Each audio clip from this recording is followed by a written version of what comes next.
अब हम बात करते हैं ग्लूकोज के बारे में। देखें तो ग्लूकोज का जो फार्मूला होता है C6H12O6 होता है। ये वाटर सॉल्युबल हेक्सोज शुगर होता है। ठीक है, ग्लूकोज की अगर हम बात करें तो फार्मूला C6H12O6, ये वाटर सॉल्युबल हेक्सोज शुगर होता है। Each molecule contain 6 carbon atom. Glucose में 6 कार्बन एटम होते हैं। अब देखा जाए जो रेस्पिरेशन प्रोसेस होता है तो वो सेल के अंदर जो सेल ऑर्गेनल्स होते हैं, ठीक है, वहाँ 2 जगह पे इनका स्टेप वाइज, जैसे कि रेस्पिरेशन प्रोसेस में स्टेप बाय स्टेप कई तरह के स्टेप इन्वॉल्व हैं। तो कुछ स्टेप जो होते हैं वो साइटोप्लाज्मा में होते हैं और बाकी के जो रिमेनिंग स्टेप्स होते हैं वो माइटोकॉन्ड्रिया में होते हैं। आप ऐसे कर कहें कि रेस्पिरेशन प्रोसेस जो होते हैं वो वेरियस स्टेप्स को इन्वॉल्व करते हैं, जिसमें से कुछ स्टेप्स साइटोप्लाज्मा में आकर करते हैं और बाकी के रिमेनिंग स्टेप जो होते हैं माइटोकॉन्ड्रिया में होते हैं। देखेंगे कि साइटोप्लाज्मा में होने वाले रेस्पिरेशन प्रोसेस के कौन से स्टेप्स आकर करते हैं। साइटोप्लाज्मा में जो हमारा ग्लूकोज होता है, ग्लूकोज वो ब्रेक डाउन हो जाता है, वो ब्रेक हो जाता है पायरुविक एसिड में। मीन्स कि एक ग्लूकोज मॉलिक्यूल, सिर्फ एक ग्लूकोज का एक मॉलिक्यूल वो ब्रेक हो जाता है 2 पायरुविक एसिड में। ठीक है, यहाँ पे ऑक्सीजन की कोई अभी आवश्यकता नहीं है। मीन्स कि फर्स्ट स्टेप में ग्लूकोज जो होता है वो ब्रेक होता है पायरुविक एसिड के 2 मॉलिक्यूल में। ठीक है, पायरुविक एसिड जो होते हैं इनमें तीन का जो मॉलिक्यूल होता है वो 3 कार्बन एटम को क्या करता है, कंटेन करता है और उस मॉलिक्यूल को पायरुवेट मॉलिक्यूल के नाम से जानते हैं और आपके एनसीईआरटी में मेंशन है पायरुवेट। ठीक है, तो ये देखिए पहला स्टेप क्या है कि एक ग्लूकोज मॉलिक्यूल ब्रेक होता है 2 पायरुविक, मतलब एक ग्लूकोज मॉलिक्यूल, ये ध्यान रहे, एक ग्लूकोज मॉलिक्यूल जो होते हैं वो 2 पायरुवेट मॉलिक्यूल में क्या होते हैं, ब्रेक होते हैं। मतलब अगर एक ग्लूकोज मॉलिक्यूल हो तो वो 2 पार्ट में डिवाइड होगा। जैसे कि ग्लूकोज जो होते हैं वो 6 कार्बन को कंटेन करते हैं, तो ये 2 मॉलिक्यूल में ब्रेक होंगे। दोनों क्या है, 3 कार्बन एटम। ठीक है, 3 कार्बन एटम अब मिला करके फिर क्या हो जाएंगे, C6 हो जाएंगे। मीन्स हमने ग्लूकोज का जो फार्मूला होता है वो 6 कार्बन को कंटेन करता है, तो हम इसे ब्रेक कर दिए C3C3, ये दोनों सेम है। जब दोनों को मिलाएंगे तो फिर हमें C6 मिल जाएगा। ठीक है, तो अब इस प्रोसेस को हम क्या कहते हैं, ग्लाइकोलाइसिस प्रोसेस कहते हैं। मीन्स कि ग्लूकोज का जो ब्रेकिंग होता है पायरुविक एसिड में, उस प्रोसेस को हम ग्लाइकोलाइसिस कहते हैं। लाइसिस जो वर्ड होता है साइंस में इसका ब्रेकिंग से संबंध होता है। ठीक है, अगर कहीं आपको लाइसिस मिलता है तो वहाँ पे वो ब्रेकिंग की बात कर रहे हैं। देखिए नेक्स्ट स्टेप जो है पायरुविक एसिड का। अब यहाँ पे ऑक्सीजन के प्रेजेंस में और ऑक्सीजन के एब्सेंस में पायरुविक एसिड जो होते हैं वो फिर डिफरेंट मॉलिक्यूल में चेंज हो जाते हैं। अगर ऑक्सीजन एब्सेंस है तो पायरुविक एसिड जो होते हैं वो इथाइल अल्कोहल में चेंज हो जाते हैं। और ये जो चेंजेज है पायरुविक एसिड का इथाइल अल्कोहल में, ये ईस्ट में होता है। ईस्ट में अभी आगे इसके बारे में आएगा।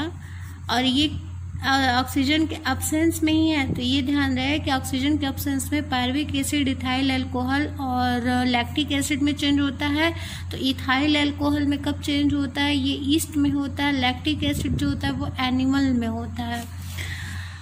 Presence of oxygen. अब देखिए हमने कहा ना कुछ स्टेप, तो जो अभी आपने देखा था कि ग्लूकोज का जो पायरुविक एसिड में जो ब्रेकिंग होता है वो साइटोप्लाज्मा में आकर करता है, और जब ऑक्सीजन आपका प्रेजेंट होता है तो पायरुविक एसिड ट्रांसफर होता है माइटोकॉन्ड्रिया में, इंटर कर जाता है और वहाँ जाकर के पायरुविक एसिड ब्रेक होता है और carbon dioxide CO2 plus water और 36 ATP और वहाँ पे एनर्जी रिलीज करता है। तो जो एनर्जी होती है वो किस फॉर्म में होती है, एटीपी के फॉर्म में होती है। तो 36 एटीपी वहाँ पे रिलीज होता है। तो ये प्रोसेस के कहाँ आकर करेगा, माइटोकॉन्ड्रिया में आकर करेगा, ठीक है। और इस प्रोसेस को हम कर्ब साइकिल्स कहते हैं। तो देखिए कार्बन डाइऑक्साइड, वाटर, जो एनर्जी रिलीज होती है वो एनर्जी किस फॉर्म में होती है, एटीपी। एटीपी को क्या कहते हैं, एंडोसिन ट्राइफॉस्फेट हम कहते हैं। अब बात करते हैं सेलुलर रेस्पिरेशन के टाइप्स की, कितने टाइप्स के होते हैं। तो ऑक्सीजन के प्रेजेंस और एब्सेंस में रेस्पिरेशन दो तरह के होते हैं, एरोबिक रेस्पिरेशन और आपके एनारोबिक रेस्पिरेशन।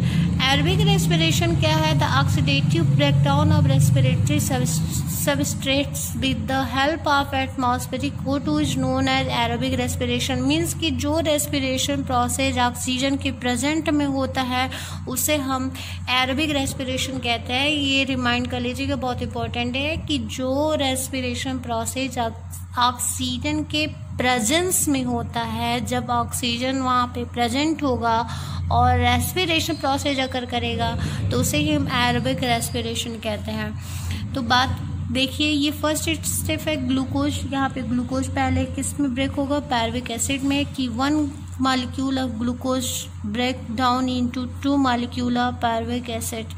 इस प्रोसेस को हम ग्लाइकोलिसिस कहते हैं। ये प्रोसेस साइटोप्लाज्मा में होता है। नो O2 इज रिक्वायर्ड, यहाँ पे O2 की रिक्वायरमेंट नहीं है। अगेन पायरुविक एसिड जो होता है वो ब्रेक होता है किसमें, कार्बन डाइऑक्साइड, वाटर में और एनर्जी में यहाँ पे 36 एटीपी रिलीज होती है। 36 ये बहुत ज़रूरी है। और इस प्रोसेस को पायरुविक एसिड जो यहाँ पे ब्रेक हो रहा है CO2H2 एनर्जी में, इसे कर्ब साइकिल कहता है। और ये प्रोसेस कहाँ कर करता है, माइटोकॉन्ड्रिया में। यहाँ पे O2 रिक्वायर होता है। नेक्स्ट बात करते हैं anaerobic respiration. Oxidation of respiratory substrate in absence of oxygen is termed as anaerobic. Means कि जो रेस्पिरेशन प्रोसेस ऑक्सीजन के एब्सेंस में, मीन्स कि ऑक्सीजन वहाँ पे प्रेजेंट ना हो, वहाँ पे अकर करे तो उसे हम क्या कहते हैं, एनारोबिक रेस्पिरेशन कहते हैं। Anaerobic respiration carried out by some micro organisms such as yeast called fermentation. जब आपका एनारोबिक रेस्पिरेशन ईस्ट के द्वारा कैरी किया जाता है, मतलब कुछ माइक्रो ऑर्गेनिज्म के द्वारा एनारोबिक रेस्पिरेशन अकर किया जाता है, मीन्स कि वहाँ पे जो रेस्पिरेशन होता है वहाँ पे ऑक्सीजन प्रेजेंट नहीं होता है, तब हम इसे क्या कहेंगे, फर्मेंटेशन।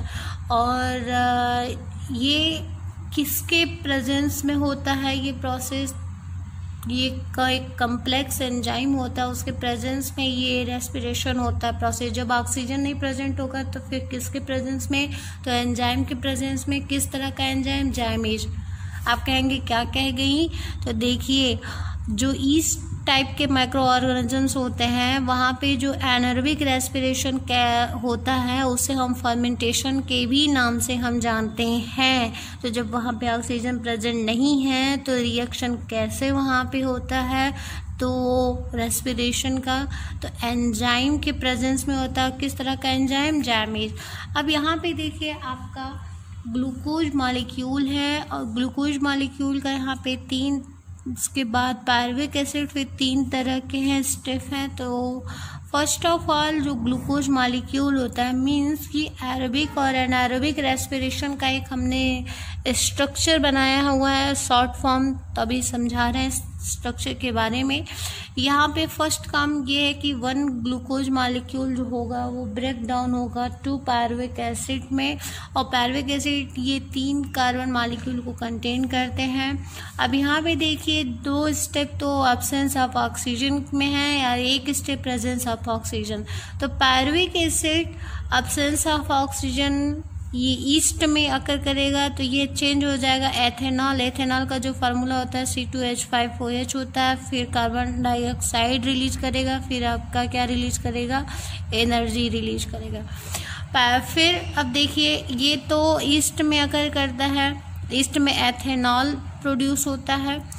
अब बात करते हैं एब्सेंस ऑफ ऑक्सीजन, तो ये मसल सेल्स में अकर होता है जो वहाँ पे लैक्टिक एसिड एनर्जी। अच्छा, हमारे बॉडी में देखा जाए तो ऐसे तो हमारे बॉडी में एरोबिक रेस्पिरेशन ही अकर करता है, लेकिन कभी कभी हमारे बॉडी में एनारोबिक रेस्पिरेशन भी अकर करने लगता है। कैसे कि जब हम बहुत ज़्यादा हार्ड वर्क करते हैं तो हम एनर्जी की हमें यहाँ बहुत ज़्यादा आवश्यकता होती है, और हम ब्रीथ जब करते हैं तो ऑक्सीजन को बहुत ज़्यादा अपने बॉडी में एब्जॉर्ब करते हैं। जब हम ऑक्सीजन को अपने बॉडी में एब्जॉर्ब करते हैं कि वहाँ से ऑक्सीजन जितना ज़्यादा ऑब्जर्व करेंगे तो फूड ब्रेक होगा, ब्रेक होने के बाद एनर्जी रिलीज करेगा।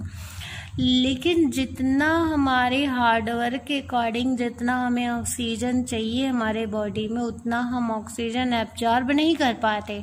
तो जब ऑक्सीजन एब्जॉर्ब नहीं कर पाते हैं तो हमारे मसल सेल्स में टेम्परली होता क्या है कि वहाँ पे एनारोबिक रेस्पिरेशन अकर कर जाता है, और वहाँ एनारोबिक रेस्पिरेशन अकर होने के नाते हमारे उसमें मसल सेल्स में क्या फॉर्म हो जाता है, लैक्टिक एसिड।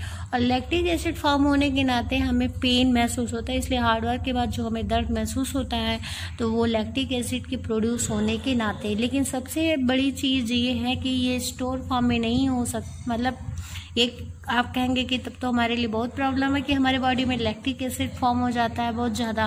तो देखिए ये रिवर्सिबल है। लैक्टिक एसिड जो होते हैं वो पायरुविक में चेंज हो जाते हैं।